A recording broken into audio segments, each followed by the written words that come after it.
नमस्कार दर्शकों, साहित्य मन में आप सभी का स्वागत है। आज मैं आपके समक्ष एक बार फिर उपस्थित हूँ आवारा मसीहा जीवनी लेकर, जो कि लिखी है विष्णु प्रभाकर जी ने।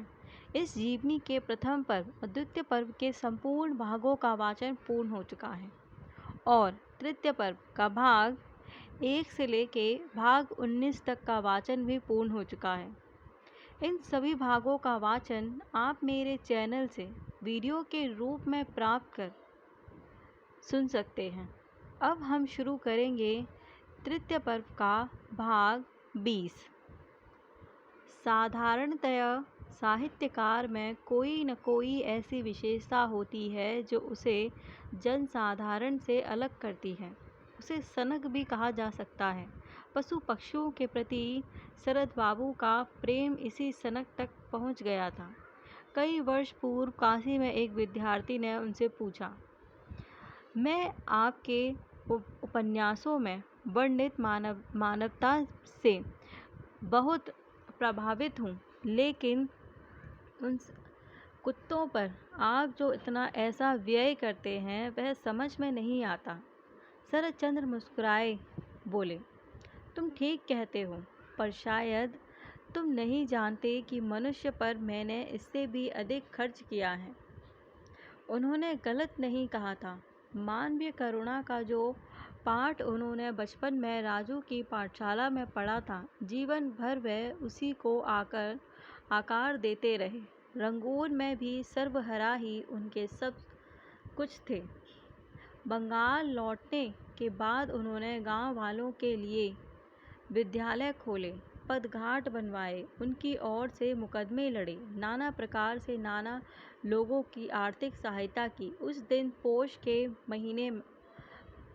महीने में जब रिमझिम वर्षा हो रही थी, तो छाता लेकर वे कवि नरेंद्र देव के साथ खरीदारी करने के लिए निकल पड़े।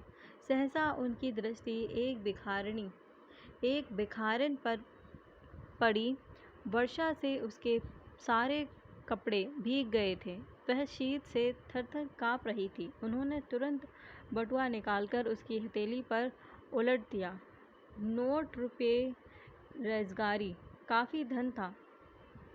सुरेंद्र देव ने आपत्ति की, दादा क्या करते हैं? उनकी ज़रा भी चिंता न करते हुए शरद बाबू ने भिखारिन से कहा, ऐसे शीत में बाहर मत निकला करो। जब तक चले इनसे चलाओ, फिर और दूंगा।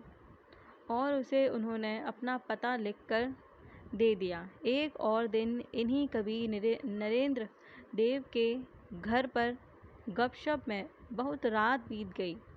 कवि दंपत्ति उन्हें छोड़ने दूर तक साथ आए। महानिवारण मठ तक पहुँचते पहुँचते सहसा कानों में किसी शिशु का क्रंदन पड़ा। वह ठिठक गए। तब न वहाँ पक्का घेरा था और न फुटपाथ। कीचड़ की बाढ़ थी। फिर उसी के पास शरद बाबू खोज पाए एक पोटली में बंधे नवजात शिशु को। वहीं बैठ गए। खोलकर देखा, कोमल शरीर में असंख्य चींटियाँ चिपटी हुई थीं। करुण स्वर में, मेरे बच्चे, मैं मर जाऊं, कहते हुए उसे साफ करने लगे। फिर राधा रानी देवी की ओर देखकर बोले, राधु, गर्म दूध और रुई की बत्ती बनाकर तो ले आओ। तुरंत सब कुछ आ गया। उसे दूध पिलाते पिलाते वह बोले, तुम थाने जाकर खबर तो करो। राधा नानी देवी ने कहा, ना, ऐसा ना करो, मैं पाल लूँगी। शरद बोले, नहीं, यह अपरित्यक्त शिशु है। इसके पीछे कोई करुण इतिहास छिपा है। हो सकता है हम किसी झगड़े में फंस जाएं। रात का समय था। एक दुकान पर जाकर पहले अस्पताल में फ़ोन किया। जवाब मिला, इस प्रकार पाए गए अवांछित नवजात शिशु को सीधे अस्पताल में लेने का नियम है। फिर पुलिस को फ़ोन किया। वह भी तत्काल आने को तैयार नहीं थे। लेकिन जब उनका नाम सुना तो तैयार हो गई। थोड़ी देर बाद 2 सिपाही आए और बच्चे को लेकर चले गए।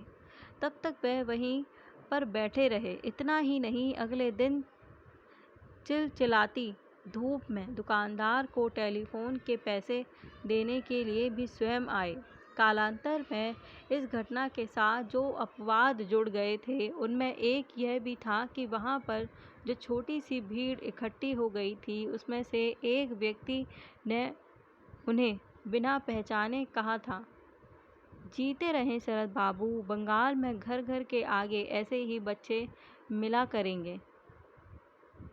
पता नहीं इस अपवाद में कितनी सच्चाई है, लेकिन उनकी प्रसिद्धि का यह एक प्रबल प्रमाण है। लेकिन उस समय तो उस विद्यार्थी के प्रश्न का उत्तर देते हुए शरद बाबू ने आगे यही कहा था, इंसान और कुत्ते में मैं कुछ अधिक भेद नहीं कर पाता। दोनों ही जानवर हैं। इन दोनों में से मैं कुत्ते को अधिक पसंद करता हूँ, क्योंकि वह तभी भौंकते काटते हैं जब उन्हें क्रोध आता है। लेकिन मनुष्य जिस समय मन ही मन घृणा करता है, प्रकट में उस समय खूब हंसता है। भीलू की कहानी अपवाद नहीं है। कुत्तों को वह बचपन से ही बहुत प्यार करते थे। बर्मा से लौटने पर भागलपुर के एक बंधु को उन्होंने एक कुत्ता दिया था। जब वह वहाँ जाते थे तो वह बहुत खुश हो जाता था। वे भी उसे देखकर कहते, क्यों पप्पी, कैसा है? अब तक कहाँ था? आ बीमार है शायद। आह, कितना धूल है शरीर में। ओह, यह क्या? घाव, मारपीट की है शायद। ना, कुछ नहीं देखा। कितना बड़ा जख्म है, कितना कष्ट होता है। कुत्ते का तुम कुछ ध्यान नहीं रखते। दोनों आंखें भर आती। फिर मधुशा चलती, गर्म जल, तेल, साबुन, औषध, बैंडेज सब करके बांधकर सुला देते। बच्चों को मिठाई खिलाते समय वह उसे नहीं भूलते थे। कहते, लो, भूल ही गया, पप्पी को भी दो भाई। रोज स्नान करके उसे अपने हाथ से दाल भात खिलाते। इसी पप्पी को किसी कारण श्री शरद मजूमदार के लड़के ने गोली से मार दिया। शायद वह उनके घर चला गया था। इस पर उन बंधु ने उसकी बंदूक छीन ली, उसे पीटा। झगड़ा यहाँ तक बढ़ा कि अदालत जाने की नौबत आ गई। उन्हीं दिनों अचानक शरद बाबू भागलपुर आए। उन्होंने ये कहानी सुनी। क्या होकर बोले, मैं होता तो रिवॉल्वर से उसे भी मार देता। तुम डरो मत, यदि वह नालिश करेगा तो पैसा हम देंगे। उसने हमारे लड़के को मारा है। वे शरद मजूमदार के मित्र थे।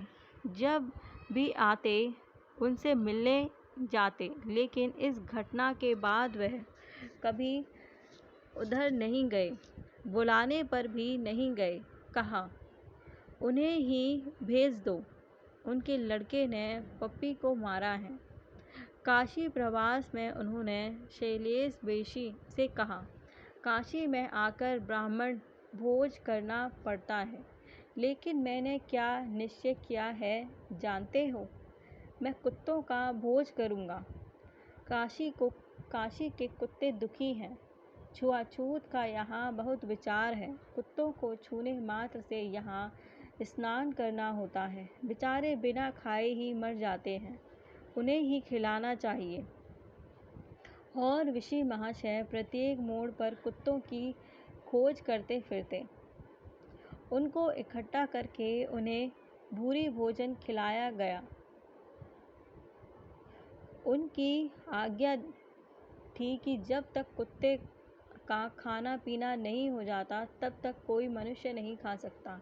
स्वास्थ्य सुधारने के लिए वह देवघर गए थे। वहाँ भी जब वह घूमने जाते थे, न जाने कहाँ से आकर एक कुत्ता उनके पास हो लेता था। लेकिन घर के मालिक और नौकर के डर के कारण मकान के अंदर प्रवेश नहीं कर पाता था। सारा खाना स्वयं पाने के लालच में मालिन उसे भगा देती थी। एक दिन शरद बाबू ने न जाने कैसे उसकी आंखों में आंसू देख लिए और उन्होंने नौकरों से पूछताछ शुरू कर दी।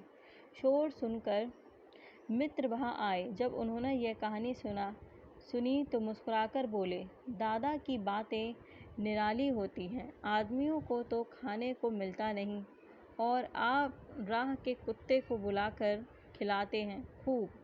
लेकिन शरत नहीं माने। उन्होंने उस कुत्ते को पेट भर खाना खिलाया। उसके प्रेम के कारण वह 2 दिन और रुके रहे। तीसरे दिन जब वह चले तो सचमुच ही वह कुत्ता उन्हें छोड़ने स्टेशन तक आया। उसकी स्मृति को अमर करते हुए उन्होंने लिखा, साथ में जो लोग सवार कराने आए थे उन सबको मैंने इनाम दिया। कुछ पाया नहीं तो केवल मेरे अतिथि ने। गर्म हवा में धूल उड़कर सामने पर्दे की तरह छा गई।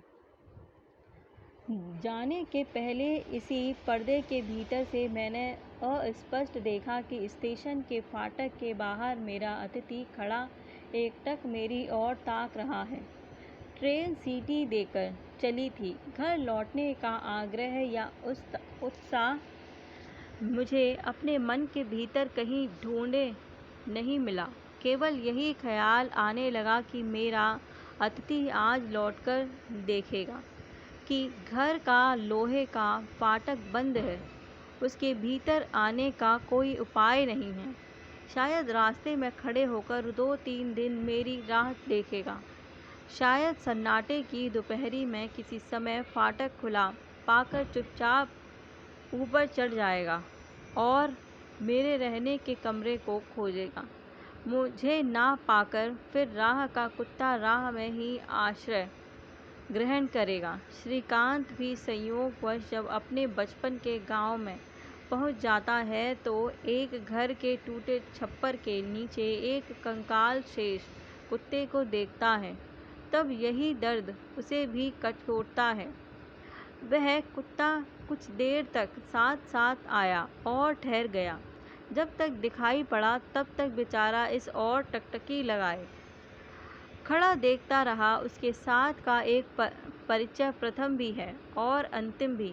फिर भी वह कुछ आगे बढ़कर विदा देने आया। मैं जा रहा हूँ किसी बंधुहीन लक्ष्यहीन प्रवास के लिए और वह लौट जाएगा अपने अंधकारपूर्ण रिवाले टूटे हुए मकान में।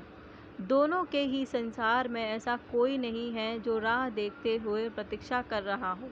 बगीचे के पार हो जाने पर वह आँखों से ओझल हो गया, परंतु 5 ही मिनट के उस अभागे साथी के लिए हृदय के भीतर ही भीतर रो पड़ा। ऐसी दशा हो गई थी, आँखों के आंसू न रोक सका। कुछ महिलाएं उनका साहित्य पढ़कर इतनी प्रसन्न हुई कि एक दिन उन्होंने उन्हें भोजन के लिए निमंत्रित किया। वहां जाकर शरद बाबू ने देखा कि संगमरमर की मेज़ पर सुंदर आसन लगा है। खाने का सामान इतना है मानो किसी दानव की दावत हो।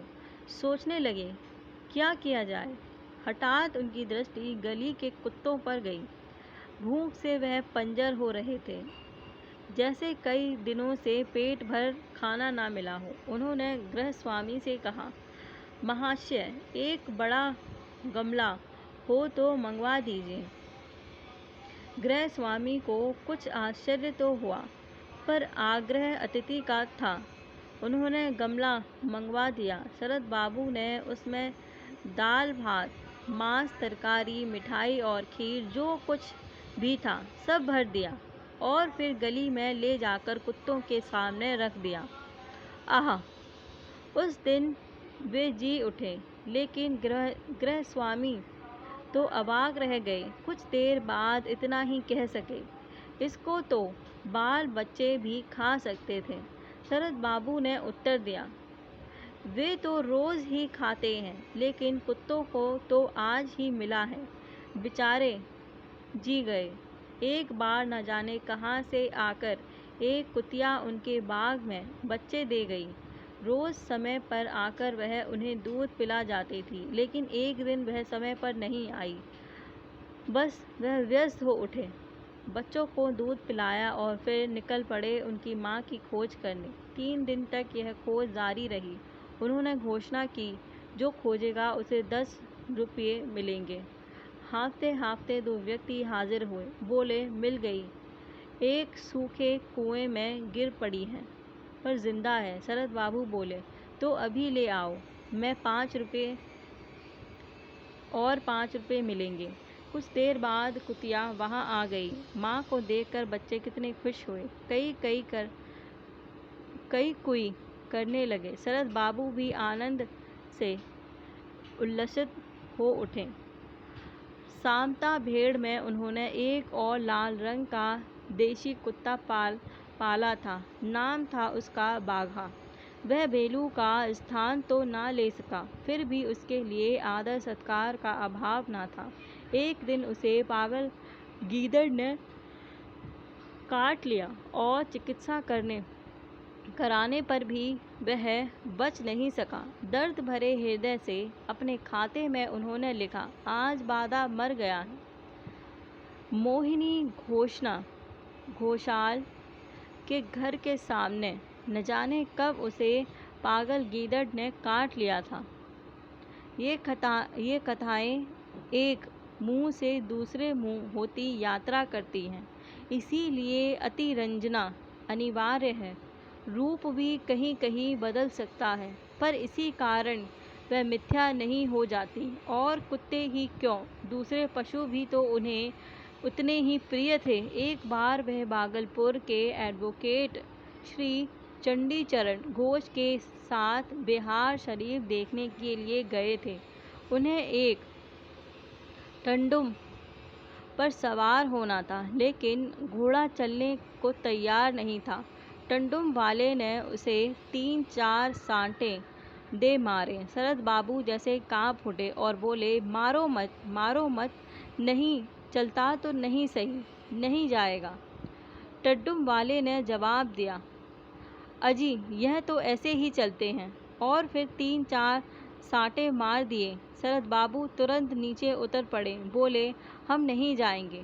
घोष बाबू ने बहुत समझाया, तब इस शर्त पर तैयार हुए कि टंडुम वाला घोड़े को नहीं मारने की प्रतिज्ञा करेगा। उसने ऐसा ही किया। तब कहीं जाकर वह उसमें बैठे। बोले, ये बेचारे जानवर हमारी तरह चीख चिल्लाकर अत्याचार और अनाचार का विरोध तो कर नहीं सकते, इसीलिए मेरी उनसे सहानुभूति है। यह सहानुभूति उनके लिए इतनी सहज हो गई थी कि जहाँ कहीं भी किसी प्राण को कष्ट में देखते तो उनकी आत्मा चीख उठती। पड़ोसी की गाय एक बार सारी रात प्रसव वेदना से खटपटाती रही। उस रात वे सो नहीं सके। वे कुछ कह नहीं सकते थे, इसीलिए भगवान को कोसते रहे कि क्यों उसने धरती पर इतनी पीड़ा पैदा की। और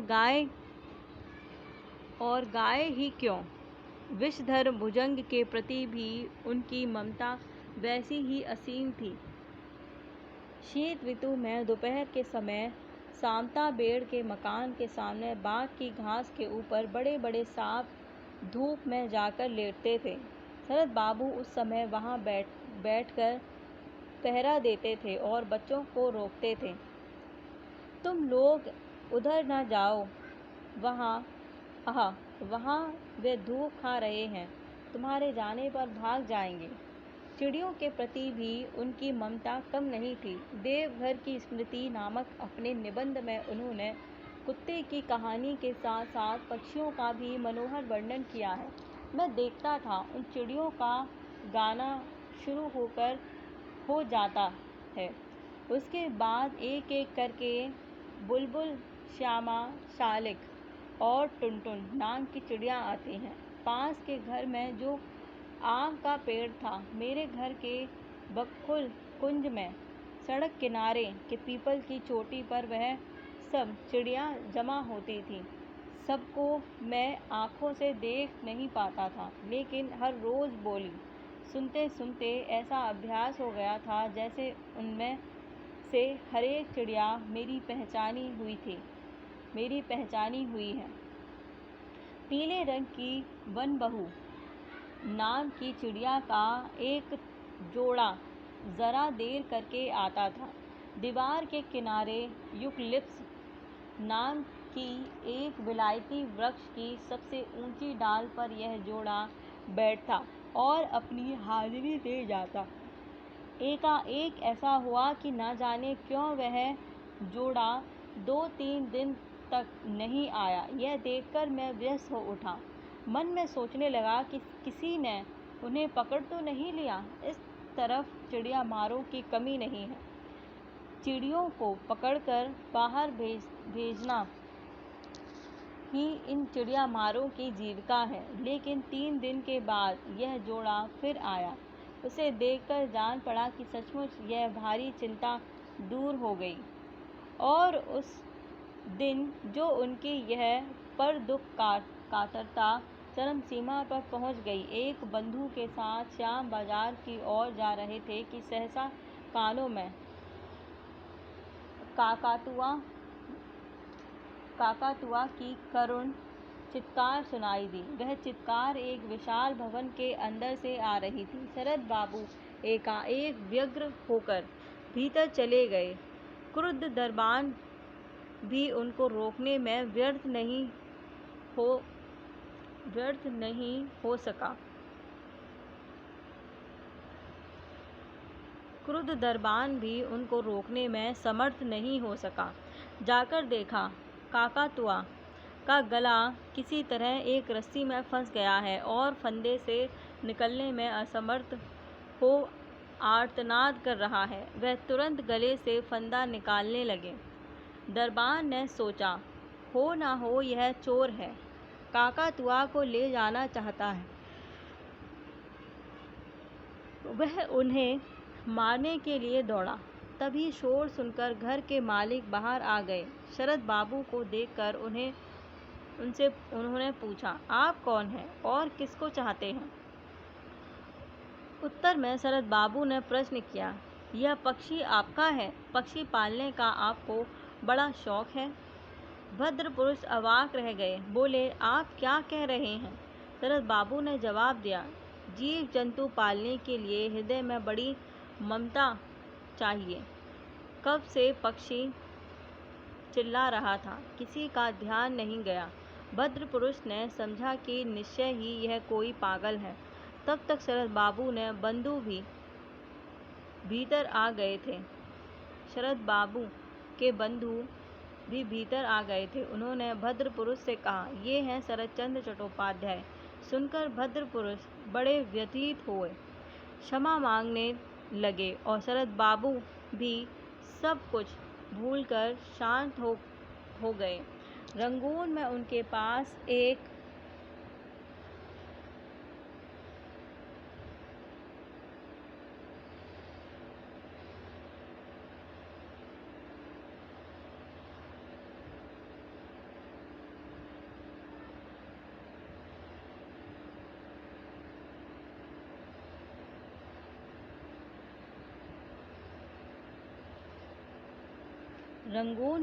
पास एक नूरी पक्षी था। वैसा पक्षी तो उन्हें फिर नहीं मिला, लेकिन उसकी जाति का एक मिल गया। उसका भी नाम उन्होंने बाटू बाबा रखा। बेटे से अधिक वह उसे प्यार करते थे। एक दिन शैलेश ऋषि उनसे मिलने के लिए आए। देखा, अमरूद के पेड़ पर बहुत अच्छे फल लगे हुए हैं। तोड़कर खाने लगे। तभी आ गए शरद बाबू। न जाने क्या हुआ, उन्होंने चिल्लाकर नौकर को पुकारा और कहा, सब अमरूद तोड़कर मोहल्ले में बांट दो। ऋषि महोदय हतप्रभ अपराधी की तरह उनकी ओर देखने लगे। वही बोले, तुमने बिना पूछे अमरूद क्यों तोड़े? ना हो, तुम अब इन सबको ले जाओ। यह कहकर वह ऋषि महोदय को घर के अंदर ले गए। वहाँ आले में छोटी छोटी 4-5 कटोरियाँ रखी थीं। किसी में अनार के दाने थे, किसी में पिस्ता और बादाम और किसी में किशमिश। बोले, यह सब बाटू बाबा का खाना है। प्रति घंटे बारी बारी वह इनको खाता है। उसके खाने से पहले घर के फल कोई नहीं खा सकता। लेकिन तुमने खा लिए। एक दिन वही पाखी उड़ गया। तब वह शरतचंद्र तब वे शतरंज खेल रहे थे। अन्यमनस्क हो उठे। बीच बीच में बाहर झाँक कर देख लेते। कोई उठता तो कहते, ना चिंता मत करो, आ जाएगा। कई बार चला जाता है, लेकिन वह स्वयं न बैठे रह सके। बार बार बाहर जाकर देखने लगे। संध्या हो गई। मित्र लौट चले, लेकिन कुछ ही दूर गए होंगे कि शरद बाबू का उल्लसित स्वर कानों में पड़ा। पाखी आ गया, यहीं पेड़ पर बैठा था। उसकी मृत्यु पर अपने खाते में उन्होंने जो कुछ लिखा, उससे उसके प्रति उनके प्रेम का पता लगता है। आज रात 10 से 45 पर बाटू की मृत्यु हुई। मंगलवार 24 फाल्गुन 1338 सन 1931 ईस्वी। शांताबेड़ हावड़ा। उसने बंधन से स्वयं ही मुक्ति नहीं पाई, मुझे भी एक बड़ी मुक्ति दे गया। प्रभास के पास ही उसे समाधिस्थ किया। अब बाकी केवल एक और रह गया है। उन्होंने बाकी एक और रहने की बात लिखी है। शायद उनके पास वैसा ही एक और पक्षी हो, या शायद उनका इशारा अपनी ओर हो। पक्षी उनके पास कम नहीं थे। मोर था, मैना थी, बड़े मियाँ छोटे मियाँ नाम के 2 बकरे थे, और स्वामी जी की कहानी भी कम रोचक नहीं है। यह भी उनके एक बकरे का नाम था। कसाई की छुरी से बचाकर वह उसे खरीद लाए थे। उसके प्रति भी उनका प्रेम वैसा ही असीम था। उसकी मृत्यु का संवाद भी उनके खाते में लिखा है।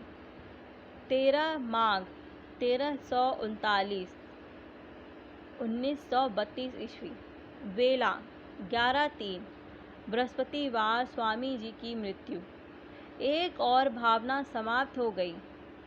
शांताबेड़ हावड़ा। अक्षय कुमार मित्र ने अपनी डायरी में लिखा है, एक भैंसा हावड़ा पुल पर गाड़ी खींच रहा था। गाड़ी भारी थी। पैसा गिर पड़ा। उसकी नाक से खून बहने लगा। तब भी गाड़ीवान उसे निर्दयता से पीटता रहा। शरद बाबू उधर से आ रहे थे। यह दृश्य देखकर स्तब्ध अवाक खड़े रह गए। वेदना से चेहरा विवर्ण हो उठा। पूजा के लिए पशु बलि देने के लिए वह सदा विरुद्ध थे। उस बार उनके बीमार हो जाने पर हिरणमयी देवी ने काली मंदिर में 2 बकरे बलि देने की मानता मानी थी। उन्हें जब पता लगा तो उन्होंने 2 बकरों का मूल्य भिजवा दिया। बलि देना वह नहीं सह सकते थे। लालू कहानी में उन्होंने अपनी इस वेदना को व्यक्त किया है। इन घटनाओं का कोई अंत नहीं है। प्रत्येक घटना एक ही कहानी कहती है, मज्जागत सहज करुणा की कहानी। यह कितनी असीम है, उतनी ही अतल्यस्पर्शी।